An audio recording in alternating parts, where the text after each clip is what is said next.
here is history, and so the social studies hasn't really changed much. So there's a few classes this way that were some offices. English, yeah, so this is still, yeah, if you turn right here and you go back to English, yeah. So here is this is the main social studies hallway, and I don't know why this door's open, so oh my God, there's Miss Goldberg. Oh my God, Miss Goldberg, how are you? How you been? What are you doing here?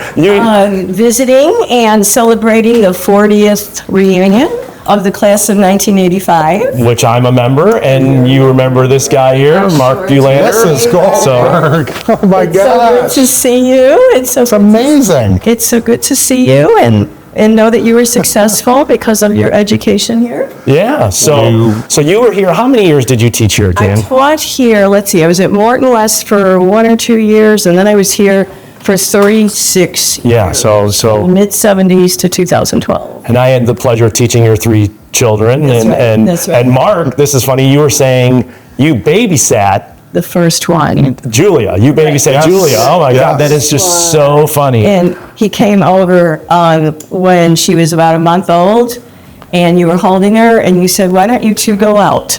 And we went to a restaurant called Stein, Remember Stein's? Well, corner Yes. of Ogden and First Avenue. yep. And there were no cell phones then. I think I went to the payphone in an hour, called home at least twice.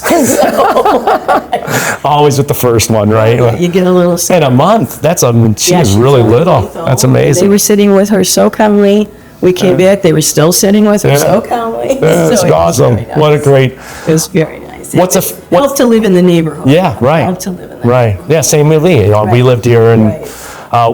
what are some favorite memories of RB in your teaching career?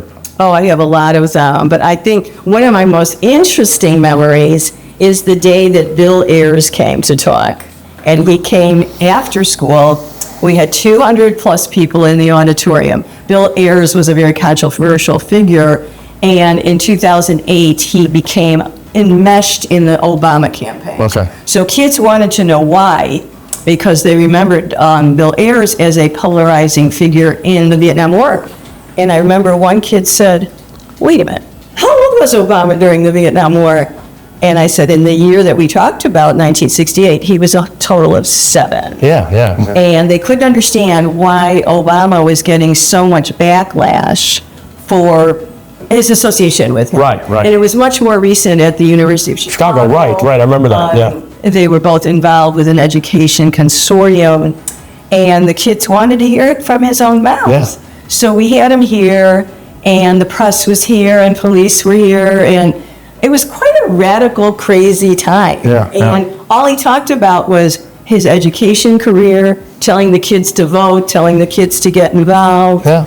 And it was a great message. Yeah. So that's one of my favorite memories. And Mark, you had told me when we first met that Miss Goldberg was one of your most influential teachers. What's a memory you have of her inspiring you on the path that you took? Well, one of the things that I completely appreciated about everything you did is you were teaching social sciences, you were teaching sociology, but you were, I think, the most objective teacher ever. In the sense of you let people come in with differing viewpoints, and you could certainly talk down a high schooler in their beliefs, but you gave them a voice, you gave us a voice, and it was one that I've used throughout my career, and it's appreciate directly as a result. And I think when I got my graduate degree in sociology, you were one of the folks that received my thesis because of what you meant to me through the whole educational process. That's awesome. So, I really And- appreciate that. And as a young teacher, you meant a lot to me because of your involvement with the union. I was a 4-time president and negotiator. Yeah, 4 times, and I was an officer for 26 consecutive years. Yeah. And you were always, I think I was on the board, but I Yeah. never had an official. Yeah, no, but- I was the position, call the school board member, do this. Yeah. Like the gopher. but you always inspired me to stand up.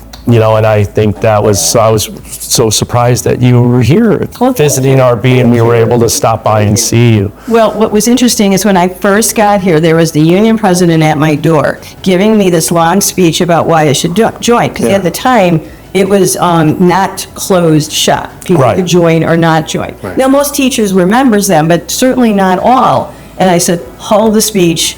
My grandfather was AFL-CIO.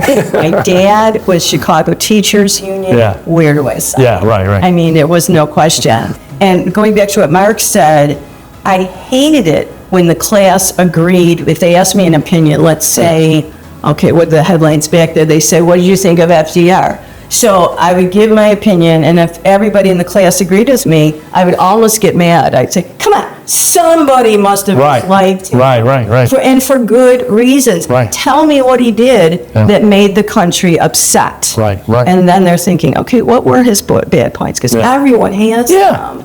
And in social studies, it is a collaborative effort. It is a matter of melding opinions and being respectful and listening to each other. Which is why I was so happy that students came to my current events club. Right. And they sat, and that was a time for them to talk after school when nobody was grading them. Right. There was no homework, that kind of thing. Yeah, same like Eco Club. It was just, they wanted to learn more and be a part of something, so. Exactly. Well, Jan, thank you. So we got to get going. We got to do some more tour, but. Can I just add one more? Yeah, of course. Man across the hall, my good friend Brad Abrahams. Yes. He did not like the everyday sociology textbooks. Yeah. So he and the man next to him, Fred Smith, Yeah. wrote their own. Yeah. And when they retired, I inherited that Yeah. class, and you were involved with it, and you were influenced by it. And I just couldn't imagine you don't like the textbook, you actually write your own. And after they retired, they sold bits and pieces Yes, of that textbook all over the country. So I never got to meet Fred, but Grant was here and here for maybe a couple years, And Yeah. what Both of my friends, and they're Yeah. both still alive. that's amazing. Yeah. That's amazing. All right, well, thank great, you. no, Thank great you to for see you having so me much. here. Say hi to the girls nice for us. seeing you. For me. It was wonderful seeing you. All right. Give me a call. Keep in touch. All right. Absolutely. All right. We'll see you, Ms. Goldberg. We're on our way. Take care. Thank you.